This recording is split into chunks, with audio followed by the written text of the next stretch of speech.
За сайн байцгаана уу. За шинэ 7 хоног эхлээд 1 хоног өнгөрлөө. Энэ хугацаанд юу болсон бэ гэхээр хагас үтсэн крипто зах зээл унаад $100,000 хүрж исэн coin маань 80,000 руу орж унсан. За тэгвэл нэгд өдрийн байдлаар 70 руу орж унсан ийм процесс бол гарлаа. За дээрэс нь Нью-Йоркийн хөрөнгийн бирж нэгдээд Nasdaq-ийн индекс, Dow Jones-ийн индекс, S&P 500 гэдэг индексүүд бол уналтуудыг үзүүллээ. За ойрын 9 сараас хойш юм. 24 оны 9 сараас хойш том уналтуудыг үзүүллээ. За үүн дотроо болохоор энэ Tesla болон Nvidia-гийн хувьцаа гэдэг. За одоо энэ шүү дээ. Та нар энэ Tesla-гийн хувьцааг харж байна. За одоо энэ хамгийн дээдэлтэй $488 хүрч ирсэн. За энэний шалтгаан бол мэдээж Дональд Трамп ерөнхийлөгч болоод төрний хамгийн том зөвлөгчийн нэг Элон Маскийн хувьцаа гэдгээр бол энэ очиж исэн болвол энэ жилийн хувьд маш том уналтыг хийж одоогоор $222 руу орж унсан үзүүлэлт гарсан байна. Тэгээ энэ уналтын хамгийн том уналт бол өчигдөр байсан. Нэгд өдөр буюу 3 сарын 10-нд бол бүр даваатал унлаа. За тэгээ энэний талаар бол бүх одоо хэвлэл мэдээллээр одоо бидний нөгөө дээр үд ярьдаг гэсэн л да хар баасан гараг гэж ярьдаг. Тэр шиг хар одоо даваа гараг болсон ийм үзүүлэлт бол гарсан. За одоо энэ дээр жишээ нь 2% Dow Jones индекс бол 2% уналт үзүүллээ гэж мэдээлэл гарч байна. Маш олон сувгуудаар ингэж унсан. За тэгвэл үүний тайлбар юу байсан юм бэ? Энэ яагаад унаад байгаа? Тэ? За хэдүүлээ биткойныг харъя л да.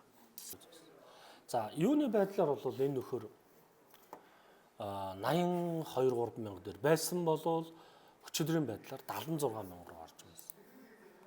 Тэгээ энэ өсөлтөд харьцуулахад бол бага л да. Гэхдээ энэ дээрээс авсан хүний хувьд бол энэ маш том уналтыг үзүүлж байгаа. За энэ бол хагас үтсэнээс бол унж эхэлсэн болвол хувьцаанууд бол нэгтгэх унж эхэлсэн. Шалтгаан нь Трампын мэдээлэлээс бас. За Трамп бол нэгд өдөр хагас үтсэнд Fox News дээр бол мэдээлэл өгсөн. За Fox News дээр бол ярьцлага өгөхдөө за Америкийн эдийн засаг ер нь хямрал нүүрлэхийг та юу гэж бодож байна гэдэг иймэрхүү утгатай асуулт асуусан. Тэгээ энэ асуултанд бол би энийг үгүйсэхгүй байж болно. Гэхдээ энийг бол бид нар шилжилтийн үе гэж нэрлэнэ. Америк шилжилт буюу дараагийн төвшөнд очиж байна гэдэг зүйлийг ярьсан байна.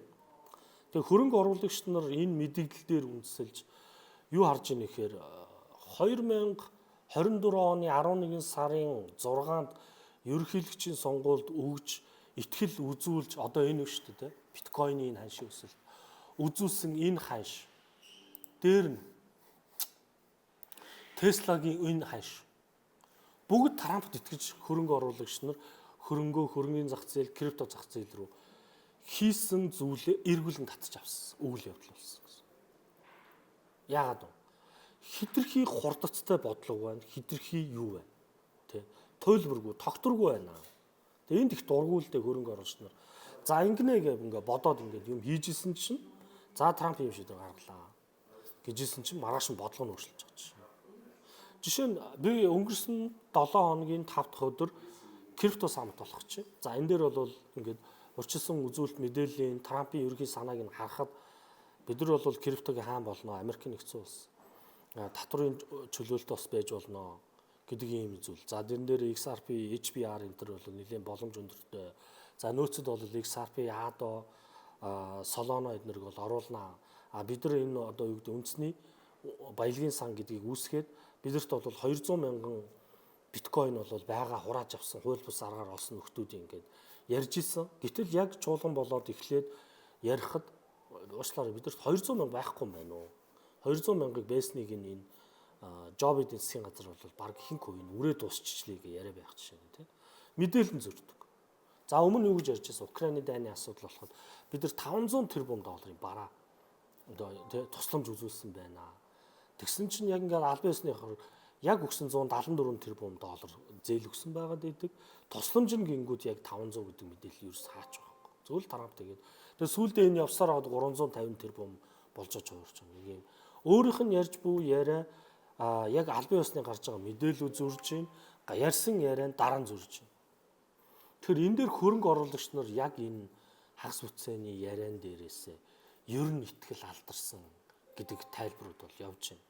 Тэгээ одоо энэ яг ингээд нэг талдаа тийм тайлбарууд явж байна. Нөгөө талдаа энэ хөрөнгө оруулагч нар маш том тоглолт явж байгаа шиг байна л да. Одоо та нар ингээд арилжаа хийдэг бол ингээд ороод үзвэл хөрөнгөний зах зээл тэдэн өрнөлаа, тэдэн уналд гарч ирж байна.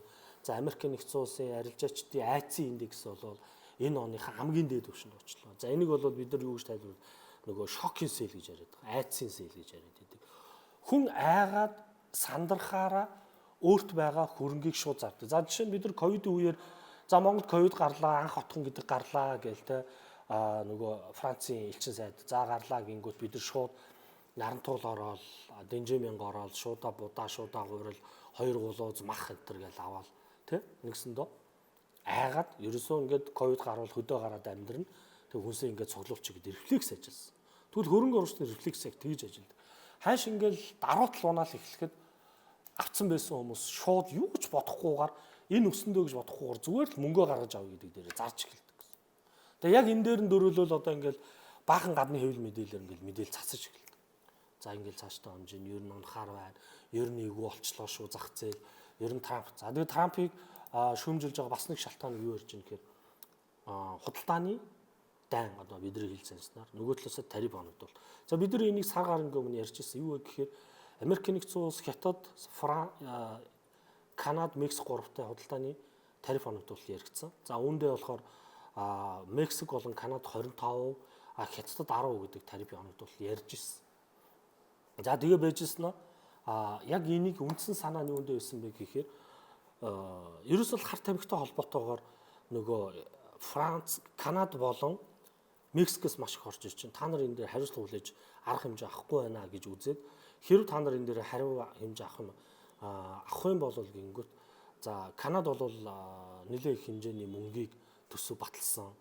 Мексик бол 10,000 цэрэг гавард үндсний цэргээс хил дээр аваачиж арга хэмжээ авснараа энийг нэг сар хоошлуулсан гэж. Тэгээ энэ хоошлуулсан хугацаа 3 сарын 2-нд дуусах байсан. 3 сарын 2 болоход энийг дахиад хоошлоод 4 сарын 2 гэдэг хугацаа өгч байна. Зарим нэг альбан бичиг дээр болохоор энийг төдгөлзүүлэх юм альбан бичиг зурж байгаа гэдэг байгаа. Гэхдээ 4 сарын 2-нд яач магадгүй гэдэг шийдвэр тий хөрөнгө оруулалт жоохон эргэлзээтэй болж байна. За нөгөө талдаа Хятад тавьсан худалдааны хориг гэж байгаа тийм үү. За тэгсэн саяхан мэдээллээр өгчөдрийн мэдээллээр гэсэн үг шүү. 10% татвар оногдуулсан. За 10% татварыг 10-аас 20 болгоно гэж дахин нэмэгдүүлнэ. За тэгээ 3 сарын 12-оос эхлэн бүх гам болон хөнгөн цагааны 25% татварыг мөрдөж эхлэх гэж. Хугацаа эхлэх гэж байна. За үүнээс гадна болохоор Канадын сүүн бүтээгдэхүүнд 250% өндөр татвар ногдуулна гэж сүрдүүлсэн байж. Тэгээ нөгөө түрүүний яриад байсан 1 сарын хоошлуулсан 4 сарын 2 гэдэг хугацаа маань гээ ярьж исэн чинь зөвхөн сүүн бүтээгдэхүүн дээр ингээд арай өөр юм ярьсан.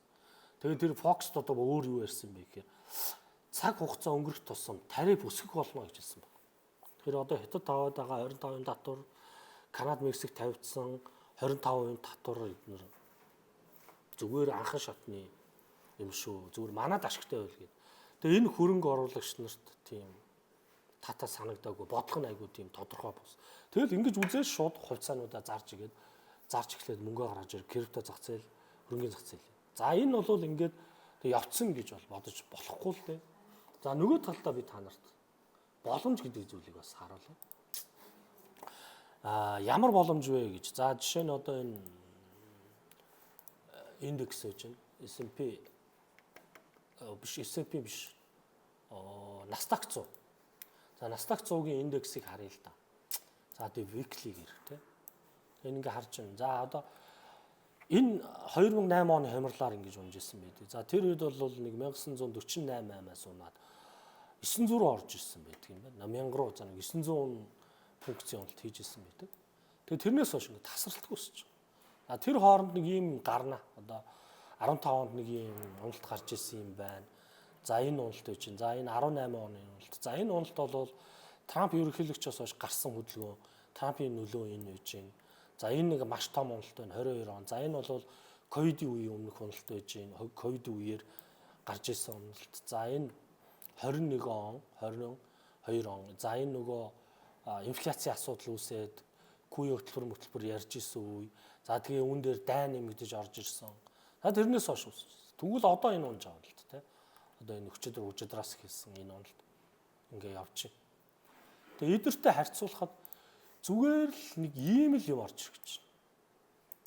Одоо энэ коррекшн буюу засвар хөдөлгөөн. Энэ ахаад цааш дуусан. Ингээл Америк хөрөнгөний зах зээл нэг өдрийн бол гараас сүрчдэг. Тийм зах зээл гэж бол байхгүй байж. Тийм учраас яах ёстой. Энэ бол боломж гэж хараад крипто дээр хөрөнгөний зах зээл дээр хэрэг та ордог болвол ёроол хайж байгаад орох боломж биш үү гэж хэлье.